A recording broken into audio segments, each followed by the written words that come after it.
नमस्कार, news capital express में आपका स्वागत है। रुक करते हैं खास खबर के साथ। खनिज वाहनों पर पुलिस प्रशासन पूर्वक की जा रही है कार्रवाई के चलते जिले भर में रेत गिट्टी खदान संचालकों के काम बंद कर हड़ताल पर बैठे कलेक्टर कार्यालय पहुंचकर दिया मुख्यमंत्री के नाम ज्ञापन। खदान संचालकों ने बताया कि रेत की गाड़ियों को जिस पर रॉयल्टी होती है उनको रोक कर कार्रवाई करते हैं, उन पर चोरी की धाराओं में केस दर्ज करते हैं, जबकि राजपत्र अनुसार पुलिस विभाग को खनिज पर कार्रवाई करने का अधिकार नहीं है। इसके बावजूद पुलिस मनमानी करके कैश बना रहे हैं। आज ऐसी स्थिति पैदा हो गई कि हमारे साथ ही उनके सामने रोजी रोटी का संकट खड़ा हो गया। एसडीएम साहब ने हम कहा कि हम हमारी बात शांतिपूर्वक हमारी बात रखने आए हैं। चूंकि मामला पुलिस प्रशासन से जुड़ा हुआ है, इसलिए नहीं चाहते कि हमारी बात मुख्यमंत्री तक पहुंचे। आज हमने लाखों रुपए कर्ज लेकर वाहन लिए हैं, उनकी किस्त कौन भरेगा? जबकि हमारी द्वारा प्रशासन को राजस्व देने के बावजूद हम पर कार्रवाई की जा रही है। जब जिले में ठेके नहीं थे, अवैध रूप से रेत निकाली जा रही थी। कलेक्टर ऑफिस में पूछे थे और वहाँ पर एसडीएम से हटाक भी हुई है आपकी सभी। क्या मामला है? सर, मैं खरगोन जिले का रेत ठेकेदार हूँ। मैंने रेत का ठेका ले रखा है खरगोन में करोड़ों रुपए से। पिछले 3-4 महीने से हम लीगल रॉयल्टी काट के विधिवत काम कर रहे हैं, पर पिछले 2-3 महीने से पुलिस वाले हमको इतना परेशान कर रहे हैं। हमारी रेत की गाड़ियों को जिस पे रॉयल्टी होती है उसको जबरन रोक के कार्रवाई करते हैं। उन पे 379 जो कि गजट नोटिफिकेशन में भी है कि रॉयल्टी वाली गाड़ी को आप 379 का केस नहीं बना सकते। उसके बावजूद वो मनमानी करके केस बना रहे हैं। आज ऐसी स्थिति पैदा हो गई है कि हमारे सामने और मेरे जितने भी साथी हैं, कम से कम हज़ारों मजदूर, हज़ारों कर्मचारी, हज़ारों लोगों के सामने रोजी रोटी का संकट खड़ा हो गया है।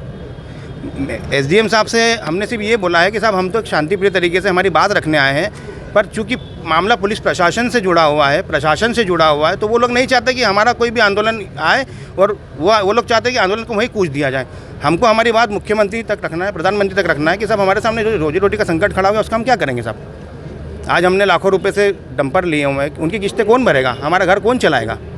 और राजस्व देने के बावजूद भी परेशान किया जा रहा है। इसके पहले 2 साल पहले कोई ठेके नहीं थे, बढ़िया खदानें चल रही थी अवैध रूप से। जब पुलिस क्यों नहीं पकड़ती उनको? मतलब अवैध जो करे उसको नहीं पकड़ना है, और जो वैध करे, जो रॉयल्टी दे के काम करे उसको पकड़ना है। क्या लग रहा है कि प्रशासन और पुलिस जबरन परेशान कर रही है? पुलिस प्रशासन की शुरू से मंशा पता नहीं क्या रही है, जबरन परेशान करना, ट्रैक्टर वालों को परेशान करना। कल भी एक गरीब का ट्रैक्टर पकड़ा, उस पर 379 की कार्रवाई की गई। ये 379 की कार्रवाई कैसे कर रहे हैं? इस पर कोई रेत चोरी करके ला रहा है क्या? वो रॉयल्टी की रेत है वो। तो आप किस तरह के विरोध कर रहे हैं? हमने अभी तो ये करा है कि हमारा जो ठेका है, करोड़ों रुपए में जो ठेका ले रखा है, राजस्व दे रखा है गवर्नमेंट को, हमने इन पुलिस वालों की मनमानी के कारण अभी तो हमने खदानें बंद कर दी है।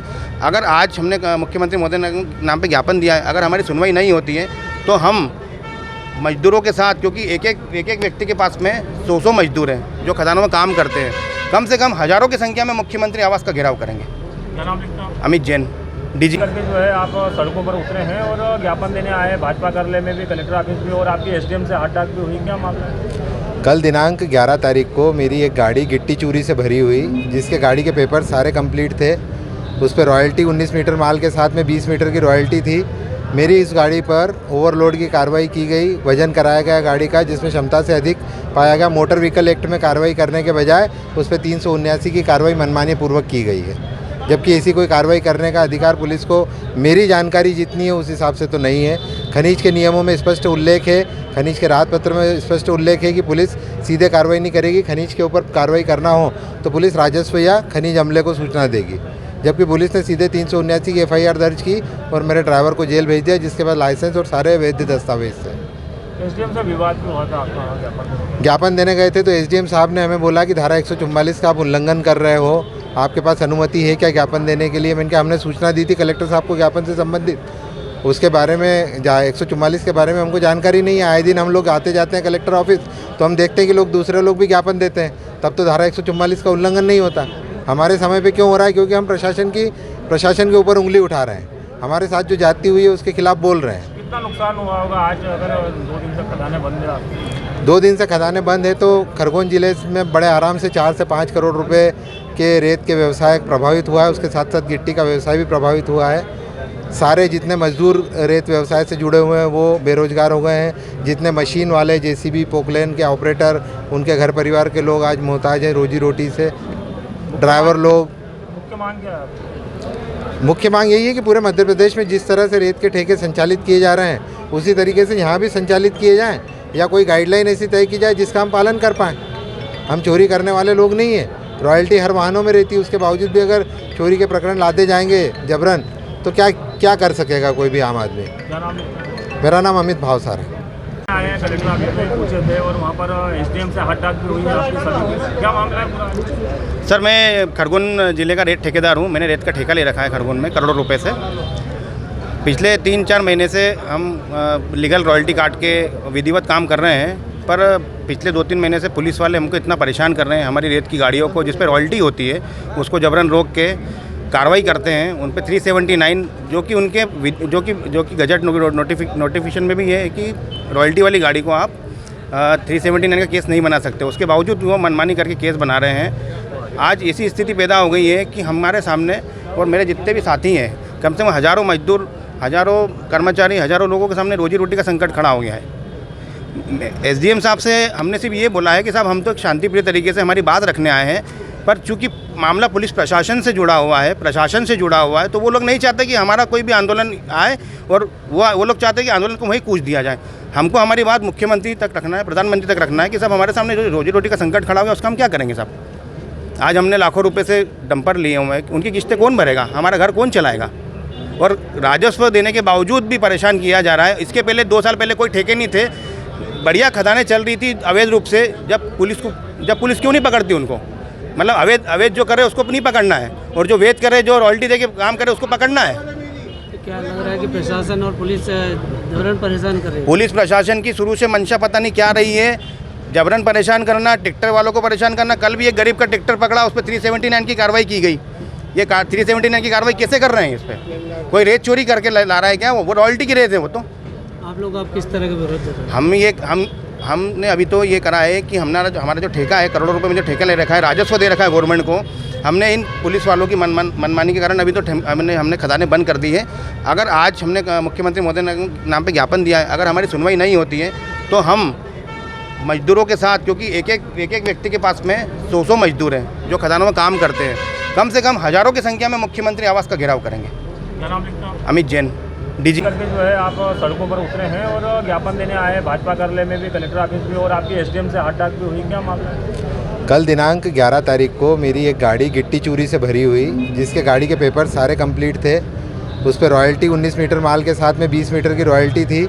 मेरी इस गाड़ी पर ओवरलोड की कार्रवाई की गई, वजन कराया गया गाड़ी का जिसमें क्षमता से अधिक पाया गया। मोटर व्हीकल एक्ट में कार्रवाई करने के बजाय उस पर 379 की कार्रवाई मनमानी पूर्वक की गई है, जबकि ऐसी कोई कार्रवाई करने का अधिकार पुलिस को, मेरी जानकारी जितनी है उस हिसाब से तो नहीं है। खनिज के नियमों में स्पष्ट उल्लेख है, खनिज के राहत पत्र में स्पष्ट उल्लेख है कि पुलिस सीधे कार्रवाई नहीं करेगी। खनिज के ऊपर कार्रवाई करना हो तो पुलिस राजस्व या खनिज अमले को सूचना देगी, जबकि पुलिस ने सीधे 379 की FIR दर्ज की और मेरे ड्राइवर को जेल भेज दिया, जिसके बाद लाइसेंस और सारे वैध दस्तावेज थे।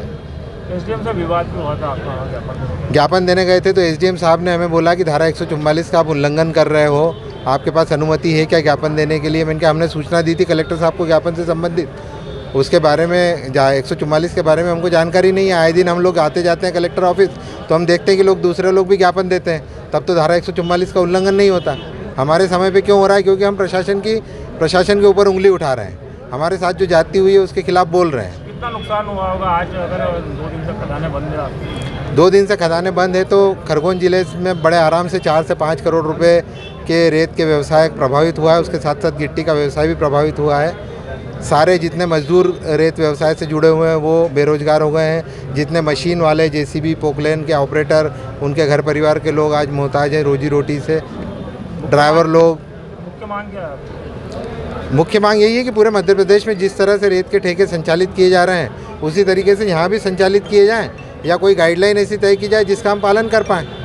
हम चोरी करने वाले लोग नहीं हैं, रॉयल्टी हर वाहनों में रहती है, उसके बावजूद भी अगर चोरी के प्रकरण लादे जाएंगे जबरन तो क्या कर सकेगा कोई भी आम आदमी। क्या नाम है? मेरा नाम अमित भावसार है। रेत का जो काम करते हैं ये लोग सब पहुँचे थे, ज्ञापन भी सौंपा है और उनकी कहना है कि उन्होंने चेतावनी भी दी है कि उन पर लगातार कार्रवाई पुलिस कर रही है, उसकी वजह से ये तो काम बंद कर दें। नहीं, ये खनिज का मुद्दा है। अब खनिज विभाग, अभी मेरे को तो ये सूचना मिली थी कि वहाँ पर विधि विरुद्ध तरीके से बहुत सारे लोग जमा हैं जो एग्रेसिव हैं, और वहाँ कलेक्ट्रेट परिसर के अंदर भी धारा लगी हुई है 144। तो हमारा इतना ड्यूटी है कि आप ज्ञापन वगैरह विधिपूर्वक दे सकते हैं, लेकिन उस किसी विधि के या संविधान के उल्लंघन के उसमें नहीं देंगे। नहीं, वो कह रहे हैं कि कार्रवाई ओवरलोडिंग को लेकर हमारे में गलत की जा रही है। वो खनिज अधिकारी हैं, उनका वो है कि वो चेक करें कि कितनी ओवरलोडिंग क्या है। भाई हमें तो एक मीटिंग, जब सभी लोगों की मीटिंग हुई थी जिसमें बस ऑपरेटर ट्रक थे, तो अभी एक बहुत बड़ी घटना घटी है।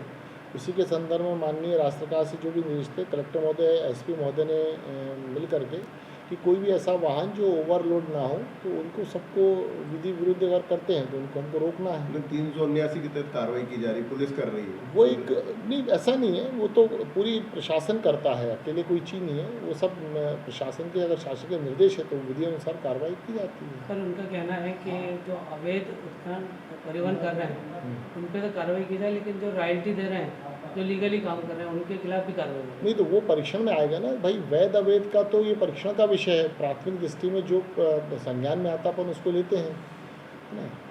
विरोध स्वरूप सर उन्होंने खदानें बंद कर दी हैं। नहीं, वो उनकी व्यक्तिगत मुद्दा है। खदाने को बंद या चालू रखना उनका है। हमारा तो प्रशासन की दृष्टि से नियम को पालन कराना है। लोग परेशान होंगे सर, खदाने बंद हो गए। नहीं, उसमें लोगों का क्या है भाई, खनिज उत्पादन करने उनको ठेका प्राप्त हुआ है तो उनका ड्यूटी बनती कि समय पर उत्पादन करे सरकार के निर्देश अनुसार। तो सरकारी विकास कार्य भी रुक जाएंगे। क्यों? विकास का उससे क्या संबंध है? शासन में जहाँ से रेती नहीं मिलेगी तो नहीं, सभी पूरे ऐसा थोड़ी होता पूरे जगह पे गिट्टी है, रेत है, सब जगह आ रही है, काम चल रहे हैं।